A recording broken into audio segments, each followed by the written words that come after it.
Hi, can you hear me? Yeah, more or less. Okay, thanks for having me. Yeah, I'm a designer, so I've got a background in graphic design and interface design. For the last couple of years, I'm specializing in data visualization. And yeah, since 1.5 years, I'm here in Boston. And I'm working in this lab. It's called Center for Complex Network Research. And my colleagues are pretty much all physicists, and we're dealing with like complex systems and networks and data science issues. And we're about 30 people, and I'm the designer. I'm like the odd guy in the team. So everybody else is like a hard scientist, and I'm more like yeah, doing the graphics for them for different topics. And one big topic in the lab currently is success, and how can we understand success? What is success? How can we measure it? And we think of success as having two main ingredients. The one ingredient is performance. So you need to be good at something to be successful. You need to be a good writer, you need to be a good programmer, and good musician or good artist to be successful. But on the other side, this also needs to be reflected by society. So if you're writing these amazing poems, but nobody ever read them, like it's not really success. So what we study is like this interplay between those two things and how they actually create success together and how it works. So this is like the triangle that we're studying. And you can think of many examples in like contemporary culture where this triangle is not 100% in sync. So most probably, pretty much all of you know these two people, like Paris Hilton and the Kardashians, and they're extremely popular, but they're not really performing specifically well in anything in particular. So, and we can also think about like other examples in the sport world where, I mean, David Beckham, he is performing very good and he is at the top of what he's doing, but maybe his popularity is a bit higher than that. And same for Tiger Woods, where the discussion at the moment goes into very different directions than what he actually does when he plays golf. So there's a saying that the celebrity is a person who is known for his well-knownness, which means that there's a complete disconnect between performance and popularity. And we were interested in if this also exists in sport. So how are performance and popularity related to each other? And to study this, we looked at tennis. We looked at tennis because it's an individual sport. Team sports are super complex with all the different players interacting with each other. And we wanted to have a sport which is well known. So that's why we got to tennis. And what we looked at is performance data from the ATP website. So that is like the World Cup of tennis. And we compared that with daily Wikipedia clicks from 2009 to 2015. So our final data set consists of this like 500 male players and this two data sources. And my colleague, she's a physicist. And physicists have a very special relation to data. So they don't only want to collect and understand data, it's many of us, but they want to model and predict things. So what her goal was to predict page views based on the performance of the players.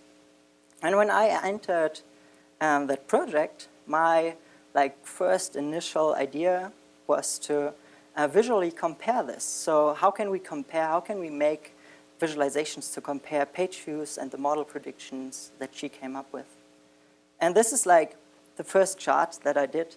Each line represents one player, and then we have on the y-axis the number of page views and the predicted page views. So each player has like 2 points. So we've got like the page views and then the model prediction. So the bigger this bar is, the worse the prediction actually works. And if it's red, like that means it's turned around. So like that, we had an overview of everybody and could see like when the model works and when it's not working. And it's like a little interface where you can have a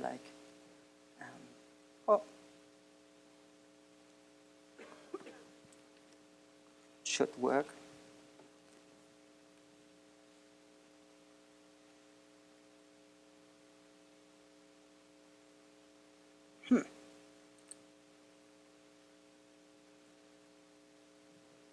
This should be running. Okay, let's see how it goes on. So you can hover the people and you can sort it in different directions. I'm not sure why it's not doing it. But one question that came up was like, what about time? Like, it's a highly aggregated view if we only have like 2 points for one person. And I got back to like William Playfair and the difference chart from 1786. So like super modern data science and like this 200, 300-year-old chart. And this shows you the difference between the model and the actual Wikipedia data over time for each person. And this is a like visualization that I then came up with, where we can compare like every player in one chart. And I hope this is working now. Okay, so we need to get out of this, and I need to show it to you. Maybe I can just go to the website.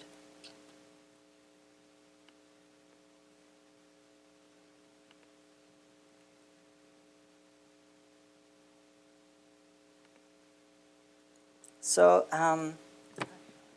it's not showing. Oh, okay. Yeah.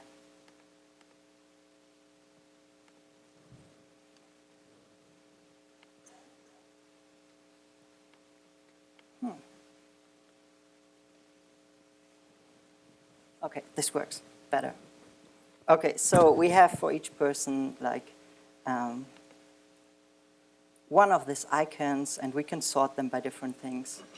So we can sort them by name, which is not really helpful, but we can find like other arrangements. We can sort them by like the ranking they have and see actually like find these patterns in this data set, or we can arrange them by the page views they have. And each person is like this little icon, and we can see like what creates a model and how, what's going on. And we can put it like also on a scatter plot and see like each person. And then so for each player, we have like 2 data points now for each year, which is still very aggregated. So what I made was like, you can click this person, and you actually get this like close-up view where you can see on the one side the predicted page views, and then what is actually the real data. And down here we have the Wikipedia article, which was pretty helpful for the scientists because they can read up about the players. And then we can also search for somebody. Okay, maybe not. And yeah, we can go through this and sort this by all kinds of things and see how they're doing.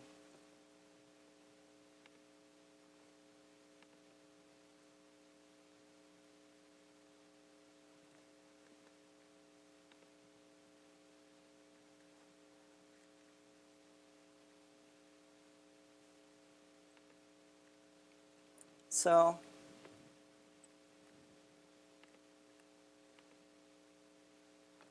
maybe my keynote hung up. Not sure what's going on. So now even the video is working. That's good. Okay. So we can go on. We saw this. But one question that I had was like, from this, what is actually creating these models? I mean, it's this complete black box where I'm just showing you numbers, and I didn't know what it is. So what is making up this this model that I'm talking about? And this is the formula. I'm not sure. I'm a designer, so I don't know. I wasn't able to handle this, but I was able to talk to my colleagues and like ask her and bother her with questions and like try to understand what's going on here. And after a while, it became quite understandable. So what you see here, that's the rank of the player over time. So when is the player in which ranking? So that was really important to come up with this prediction of page views. And then also the number of active years, how long do they play in tournaments? And then the number of matches, so how far did they get in the tournament? If you play 7 rounds, you're in the final. And then the tournament value, so it's quite different if you play in a Grand Slam against playing against your neighbor. And then the best rival within the tournament. So how much better was the best person you played against? So these 5 variables make up this model and create it.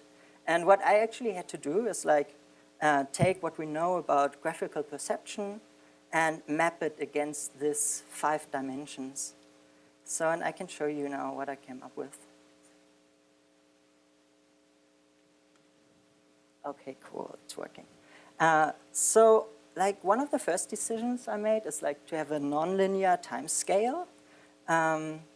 So, like the wider the gaps, the more tournaments a player had in that year. So you can see in the beginning of the career, like he played more tournaments, and then it got less tournaments. And also the height of the axis already indicates like the best ranking of that year. So I'm already like encoding some information within the chart. And then I'm adding in, so I'm adding in points for each tournament he played over his career. So we've got a complete description of all the tournaments he ever played. And on the y-axis, I point down the rankings because they're very, very important for the model. And I'm using a logarithmic scale because high ranks are much more valuable than lower ranks. If you move from rank 200 to 190, it's not as important as you move from rank 10 to rank 1. So, and then I'm adding in the number of matches. And so the lengths, if you play 7 rounds, you're in the final, so it's like 7 different steps that you can make. And then I'm adding in the score points as colors. So Grand Slams are like the darkest colors, and then the less points you get, the lighter the colors are. And then if there was a like strong opponent in that game, I added in this little dots. For when he had to play in the beginning of the career, this is really happening a lot. And that became this like final interface where we again had the Wikipedia article down there, and then just the legends on the side. And yeah, you can have the legend and actually like see that data points. So just like small adjustments that I made.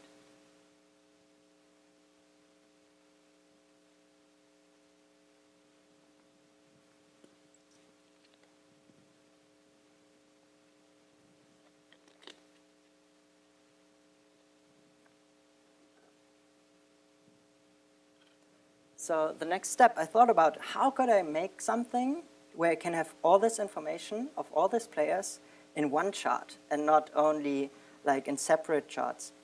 And I turned to an idea which is actually perceptually very bad. So, so making like turning something linear into something radial, it's much harder to read for us. But what this is really good at is like it creates this unity. It creates like this iconic symbol for each player, which I then could use and plot all of them together in one chart and create this like, so you can see the entire career of a player within this. And again, this is now the final tool, so we can do like exactly the same thing as before. We can sort them, put them on different axes. Click on them and get a detailed view with a Wikipedia article.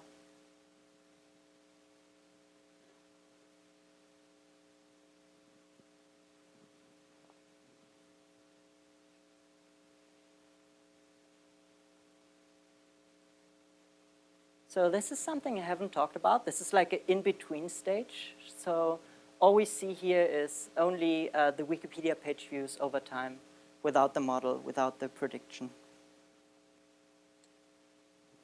And then, yeah, we can click and do the same thing. So it's like, that became like the final interface.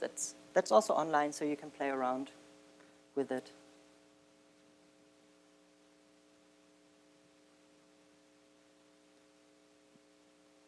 So here just a close-up of the circles and how they look like in a larger space. So some findings that we came up with. First of all, there's hope. Generally, there's a trend that if you're playing well, you also get recognition for that from society. But there are some tricks, so you can cheat in some ways. One thing is have a very good brother. So if your brother is first in the world, your page views will also go up. Then we found this, like we made this like interface, and we found a lot of these plots, and we didn't know what was going on, and they all look very strange. So what's actually happening is that the model already predicts that there should be page views. They should have a certain number of page views, and there are no page views. And then after some time, the model and the actual page views synchronize, and they go like along the same way. And it turns out that these Wikipedia pages were not finished. It was just a name or just a sentence. They were not done. So as soon as somebody sat down and wrote an article about that person, like the page views and the model got synchronized. So the model is actually predicting something that's not happening at that point. So that was quite an interesting finding. And then we found a lot of people that looked like this.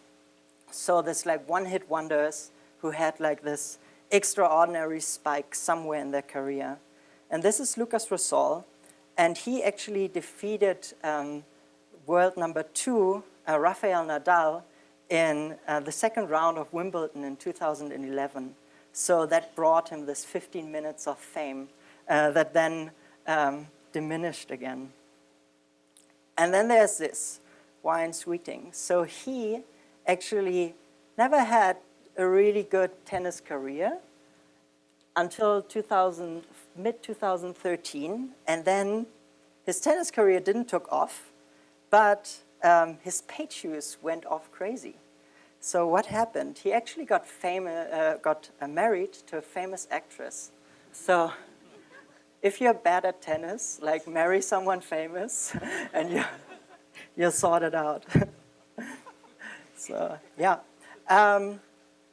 So something more like in the background, what I'm thinking about at the moment is like seeing visualizations as these trading zones. This word trading zone comes from a science historian at Harvard called Peter Gallison. And I see like visualization as these bridges in between different groups, which can connect like groups and thoughts and knowledge domains. And one very obvious like example for this is like this connection between data and scientists, so that visualization can be a bridge in that sense. But it can also be a bridge between scientists. So a lot of the things happening in the lab are like that a biologist is working with a physicist, and they speak very different languages. And through these visualizations, they can point to things and talk about and understand each other better. And then in the third step, it can be used to open up science and to make these things public. I mean, it's the same data set that is used within the lab that's now open to the public through this interface, and that you can explore and that people can play around with. And if I look at this, I would say visualizations are loopy by themselves. So before I end up this talk now, we've got a new project that I launched like a week ago. And we made like a little trailer for this. And while I was cutting this video, I hated myself because I was cutting it in 4K. And I was like, why do I need it in such a high resolution? Well, now I know. And I'm very happy to show you.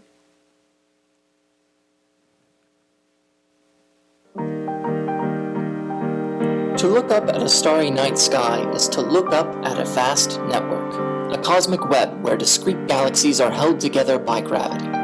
So little is known about this network that it is difficult to know much about the architecture of our universe or how it is built. Why are certain galaxies so similar while others have no relation? Our research created 3 models, By controlling different parameters between galaxies in each model, we can see the network shift from separate galaxy clusters to a fully interconnected network, the birth of a giant component. In each model, galaxies only formed links based on certain parameters. In the first, we connected galaxies based on their distance. The second and most complex model connected galaxies based on their size. The third model connected galaxies to their nearest neighbor. When we compared our models to the actual universe, we discovered something surprising. Despite its simplicity, the third model offered the best correlations. While this research is uncovering the blueprints of the universe, these new mathematical tools can be applied to a whole range of cosmological concerns, from validating cosmic inflation to improving halo finders. Cool, thank you very much.